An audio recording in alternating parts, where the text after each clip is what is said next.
He's Well, such I a don't believe that. likable guy. You don't believe I that? know, but I don't. He didn't know the number on the contract. He didn't know the number. Okay, look, this is good. He is. I mean, we all think he's a great guy. We all love Giannis. Not like that's when you say, all right, take two. Now you went too far. Now when you're practicing that, hey, this is what I'm gonna say to the media. Reel it in. No, you don't. Just dial that back. Now we're getting into Russell Wilson territory. Oh, I had to throw that shot Oh in there. God, don't bring him Man, up. I was having a good day. What's wrong with you? Or come on but now. hey, Jeff Johnson is here. What's up, Jeff? And tell me, man, how do you feel about what's coming tomorrow? We've got the debut of Giannis and Dame. You got Giannis with a new contract, and potentially the Sixers might have James Harden. No, they won't. The Sixers have the reigning MVP in Joel Embiid. So, now, what do you expect to see from this Giannis Dame collaboration? Because I think it might be special. Yeah, well, first off, you heard him say he doesn't know the number. I think he was talking about the years. It ain't about the money. I read Miran Fader's book on Giannis. I know where he came from, selling street vendoring with his mom and his brothers at 6 years old, ribs touching type of hunger. I know we all can empathize with that from different walks of life. So he knows what the money is about. He probably didn't know the number of years. That's why he asked. So I'll shoot him some bail.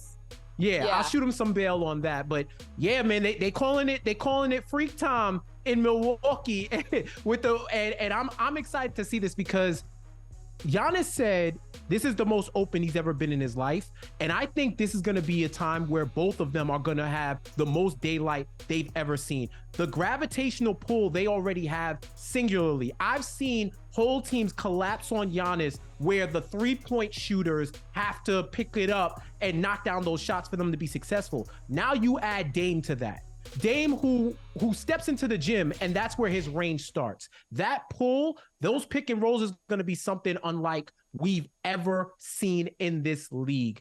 And the one thing that I'm interested in, regular season, I love the regular season. I'm pro regular season, but the playoffs where someone like Dame, we talk about the three-point shooting, but he averaged almost 4 free throws more than Drew Holiday in his career. So he gets to the charity stripe. He increased that average in the playoffs. And on top of that, the fear factor that he's putting into teams, especially in the playoffs, where one shot Logo Lillard can knock you out of the playoffs. Look, man, it's going to be like Nightmare on Elk Street in Milwaukee when it comes to Dame and Giannis. That should be a t-shirt. I do not empathize defenses facing those two. Okay, you're talking about defense.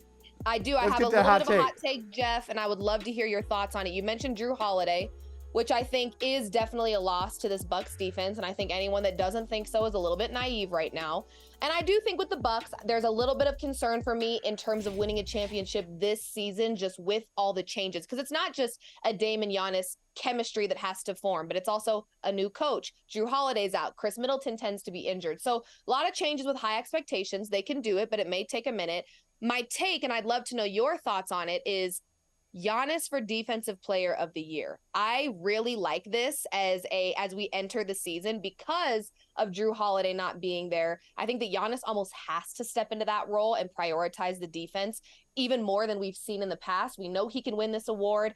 I really think Giannis for Defensive Player of the Year is kind of a sneaky bet that I'm willing to take. And I don't know how you feel about that, if you have thoughts, but I'm leaning Giannis for Defensive Player of the Year. And of course, more success with the Bucks, but I like that award specifically for him. Yeah, I think that's pretty much that might be like your mileage may vary on how hot sauce affects you due to demographics, age, and other factors. And what's hot for others may be mild for me. This one is pretty mild. Totally. Because for one, you have the narrative play, right? Everyone is saying Dame can't play defense like that. 117.2 defensive rating. You know, Drew was an anchor on that defensive end on the perimeter.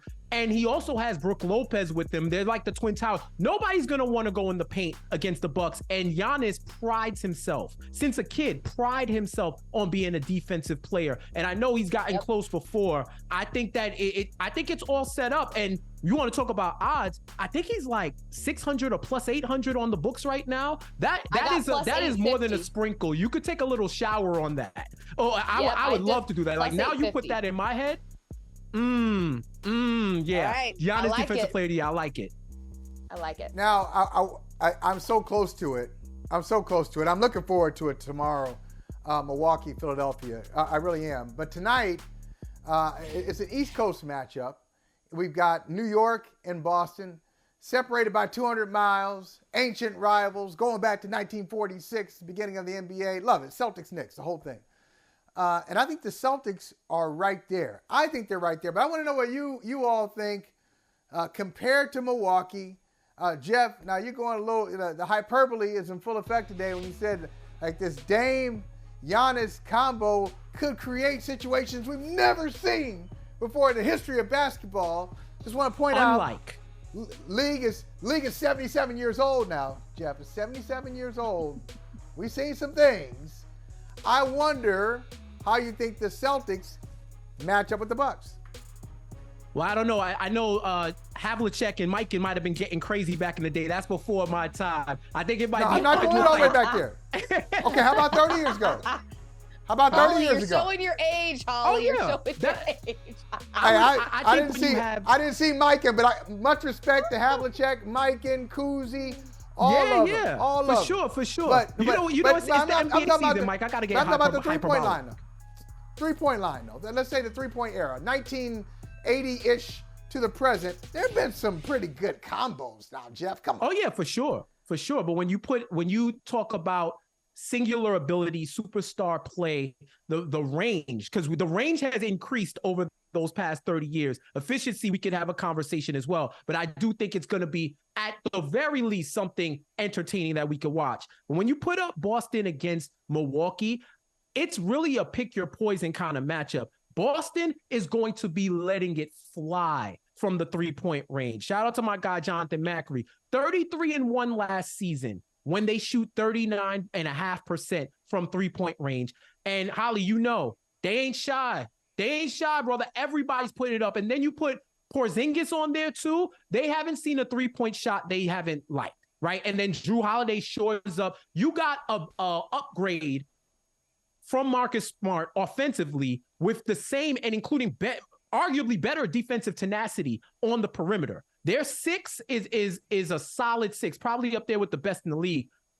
The depth is where we're going to have an issue. I do think it's going to be the others who determine who wins between Milwaukee and Boston. Is Derek White going to take a leap?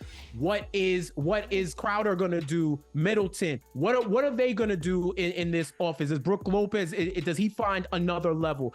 Who are the young guys for Milwaukee? What are they?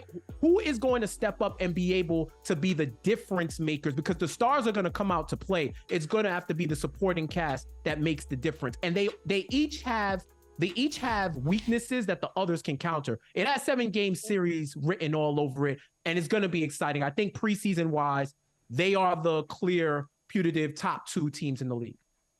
What do you think, Liv? I mean, in the conference. Sorry. I was gonna say, woo! He about made me fall. I was wild. I'm sorry. That was crazy, but I meant the conference. Sorry. No, honestly, you're nailing it. I mean, there's a lot of talent there, and I think at the end of the day, the talent that we're going to see from, I could tell you right now, outside of the Nuggets, 3 teams that I feel very confident about in the regular season: Bucks, Celtics, Suns. Those are 3 teams right now that I think are really, and the Nuggets, are going to look really great in the regular season. But what we see in the playoffs is that depth really does matter. And I think, Jeff, you nailed it in terms of it's going to be the guys that we're not talking about that matter the most in the playoff situation. So to me, I mean, thank you, Vegas, for giving me the Nuggets at plus 550 because disrespectful as all, whatever, but I'll take it because plus 450 for a championship core that stayed together. Yeah, you better give me that for sure. I'm taking that. I think what's going to happen, Liv, you know, as a Nuggets fan, the Nuggets will be back in the finals. I'd like to show you around Boston because you're going to be in Boston. You'll be in Boston for the NBA Finals. You'll not be in Milwaukee. So it's going to be Denver and Boston for the championship. Jeff, come on down. It's so close by. New York to Amtrak, Boston. one Amtrak away. Or flying if you got it like that. There it is. Hey, thank you for watching Brother from Another. If you haven't hit that subscribe button, go ahead and do that now. Don't forget, you can catch us 3 to 4 weekdays on PeacockTV.com and on Sirius XM Channel 85.